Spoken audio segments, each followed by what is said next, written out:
Hello everyone! So today, before I start my vlog, I would like to share the condition of my face before when I suffered the severe acne and pimple breakout last 2 years ago. And this is how it looked like my face. My very ugly face. Look at that. See? This is the situation that I believe to myself that everything is patience. And in time, kahit yung pimples na yan, susuko din yan sa'yo tumubo, mapapago din yan. Kaya, ano man ang pagsubok sa buhay, don't give up, okay? Kahit sa pimples, okay?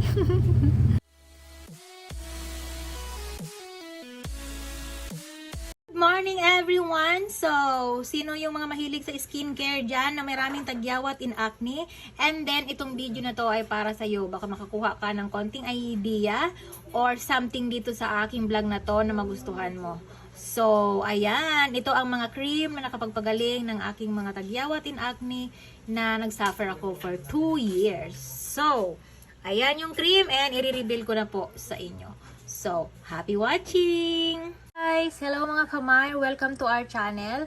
So for today is August 5, 2021. So birthday din ngayon ng kapatid ko. Happy birthday, Beth. And for today, share ko to sa inyo ulit kasi na-share ko na po ito sa inyo dati pa and nakailang videos din ako about dito.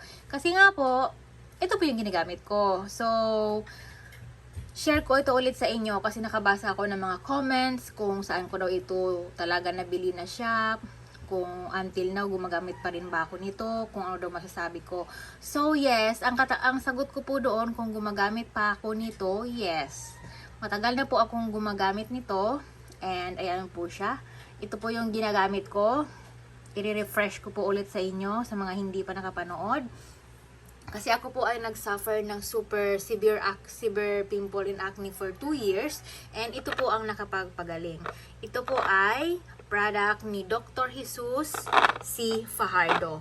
So, remind ko lang, hindi po ako nagpa-check up noong time na ako ay nag-decide na mag-try ng ganito. Kasi po, mayroon po akong derma and hindi po gumana yung mga pinaglalagay ko sa mukha.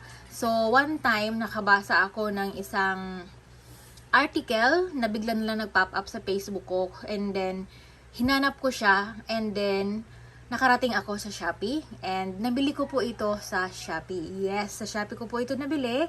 Nag-search lang po ako.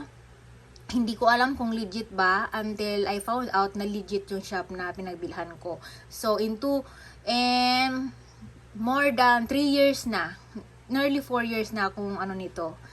Talagang patuloy na gumagamit. So, ayan siya. Ayan. Sabi nila, mayroon daw clinic si Dr. Jesus Fajardo somewhere, pero hindi ko alam kasi hindi nga ako nagpa-consult. Ako na lang yung nagsuggest. So, disclaimer, kung mas mabuti na magpa-consult ka bago ka mag-try kung mayroon kang sensitive skin. Pero ako, mayroon akong sensitive skin, oily skin, pero nag-try ako nito. So, yun. Ito po siya. Ito po yung Dr. Jesus C. Fajardo Astringent number 5. So, ito po ay with pore minimizer. Super mild po nito. Ito po yung ginagamit ko sa face every morning. And then, next, ito po yung Dr. Jesus C. Fajardo RX Astringent DS. Ito po ay matapang, as in super tapang. Ito ang nagkukos ng pamamalat ng face. Ito ay sa evening. And then, ito ang Dr. Jesus C. Fajardo Acne Lotion. Ito ay acne lotion siya. So, ang laman niyan ay parang liquid powder na super light. Pag nilagay mo sa mukha mo ay ano siya, parang pinkish. Yes po, ito pong Jesus C. Fajardo Acne Lotion. Pag naglagay ka sa mukha, para siyang pinkish and namumuti-muti kapag nag-dry. So, gumagamit po ako niyan. Gumagamit ako ng cotton buds. Sinasawsaw ko dyan and then nilalagay ko kung saan area sa face ko na mayroon akong pimples or acne. But most of the time, hindi na po ako naglalagay as of now kasi wala na akong tagyawat. So, naglalagay na lang ako minsan kapag before and after period ko or kapag something allergy ako na nakagamit ako sa mukha ko ng mga foundation or something like that na nag-trigger, nagkaroon ako ng konting pimples, nilalagyan ko kaagad yan. So, ayan lahat na ang ginagamit ko na product by Dr. Fajardo. So, ang unang-unang ginagamit ko every morning, tapos kapag naliligo ako in evening, unang-unang ginagamit ko ay itong bleaching soap. Ito po yung kulay itim na nakikita ninyo. Ganyan po kalaki yung 1 bar soap niya. So, nabili ko yan 60 pesos. And, yung maliit na yan, kasing laki po yan ng itim na yan, ng bleaching. Kaso, dahil nagtitipid po ako, yung isang bar na kasing laki ng itim na yan, hinihiwa ko yan for 4 to 5 pieces. So, ganyan po ang itsura. Kaya maliit na po yung glycerin soap ko, yung white na yan. So, walang label ang bleaching soap and white soap ng glycerin. So, ganyan siya. Hiniwa-hiwa ko para makatipid, syempre. So, yung glycerin, ay yung white na yan, na sabon na nakikita ninyo, hindi po yan mabula. Pero kapag ginamit mo, super smooth sa face and moisturizer. Pero itong bleaching soap, kapag ginamit mo yan, kapag sobrang pinunas mo sa mukha mo, medyo mahapdi. At yan po ang nagkukos din para matanggal yung mga libag-libag mo sa mukha, sa leeg. Pero ginagamit ko po yan sa face lang. So, unang-unang ginagamit ko, bleaching soap. After that, gagamitin ko yung moisturizer soap na glycerin. And then, after that, ako ay maglalagay ng toner na Dr. Jesus C. Fajardo Astringents No. 5. And then, after that, maglalagay ako ng AAAI, which is sunblock po yan. Yan muna ilalagay ko sa face. Kapag natuyo na, maglalagay na ako ng day cream.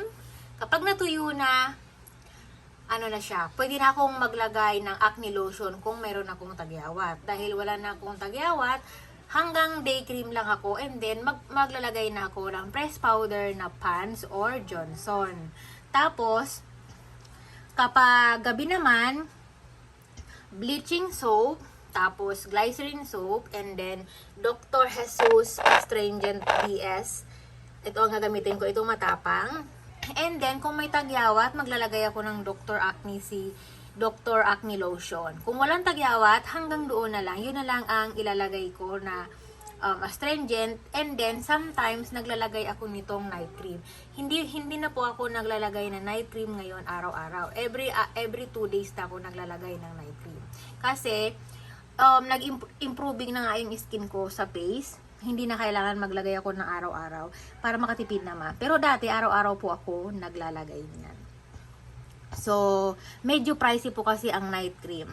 Unlike to the day cream and AAI sunblock cream. So, yun. Once again, this is not sponsored po. Share ko lang sa inyong lahat. So, ayan. Ayan siya. Hindi po talaga yan mga madam puno kasi flammable po ito. So, hindi po siya puno. Ayan. Ganyan lang. Mga hanggang dito lang yan. So, simple lang yung packaging niya. Ayan siya.